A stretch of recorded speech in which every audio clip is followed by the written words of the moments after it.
बहुत पुराने समय की बात है। एक गांव में एक बूढ़ी दादी रहती थी, राम प्यारी नाम की। उसे किसी काम से दूसरे गांव जाना था, तो उसने सोचा मैं अपनी पड़ोसन से बोल देती हूँ कि एक दिन मेरे घर की रखवाली कर लेगी क्या। उसने औरत से कहा। औरत ने हामी भर दी कि मैं आपके घर की रखवाली कर लूंगी, क्योंकि उस औरत की नीयत खराब थी। उसे पता था कि बुढ़िया के घर में और कोई नहीं है, इसकी पीठ के पीछे से मैं एक बोरी अनाज की चुरा के अपने घर में रख लूंगी, इस बुढ़िया को क्या पता चलेगा। और उसने वैसा ही किया। बुढ़िया के जाते ही एक बोरी अनाज की चुराई। जो ही वो चुरा के चलने लगी, उसे भ्रम हुआ कि गाय का बछड़ा पीछे बंधा है और वो जोर जोर से हंस रहा है, पर उसने ध्यान नहीं दिया।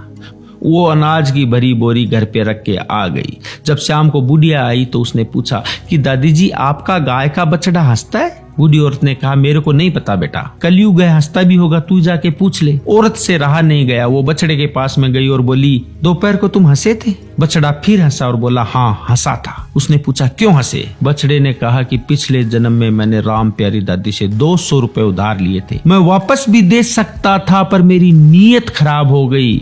मैंने सोचा बुढ़िया मेरा क्या उखाड़ लेगी, नहीं दूंगा, और मैंने इसको नहीं दी। और एक दिन अचानक से मैं मर गया। जब भगवान के घर गया तो भगवान ने कहा कि तुम्हारा 200 रुपए का कर्जा बाकी है, तुम दे भी सकते थे फिर भी नहीं दे के आए, तुम्हारा मोक्ष नहीं होगा। और भगवान ने मुझे गाय का बछड़ा बना के इसके घर में पैदा किया है। अब सोचो मैं कब बड़ा होऊंगा, कब इसके काम आऊंगा, कब इसके 200 रुपए चुकेंगे और मुझे मोक्ष मिलेगा। तूने तो पगली इसकी पीठ के पीछे से इसके साथ विश्वासघात करके एक अनाज की बोरी चुराई है। तुझे क्या क्या बन के ये पैसे चुकाने पड़ेंगे। औरत की सब बात समझ में आ चुकी थी। औरत बुढ़िया के पांव में गिर गई और उसने पूरी बात बताई। बूढ़ी औरत बोली कि बेटा, सुबह का भूला शाम को घर आ जाए तो वो भूला नहीं होता।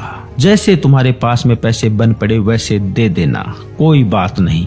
तेरे समझ में आ गया, ये बहुत बड़ी बात है। दोस्तों, आजकल लोग एक बात बोलते हैं कि या तो कुछ कर्जा या फिर कर्जा करके मर जा, नहीं देंगे तो क्या मेरा दुनिया उखाड़ लेगी। दुनिया तो उखाड़े या ना उखाड़े, ऊपर बैठा भगवान जरूर उखाड़ता है, और उखाड़ता ही नहीं, उगने के लिए जगह भी नहीं छोड़ता।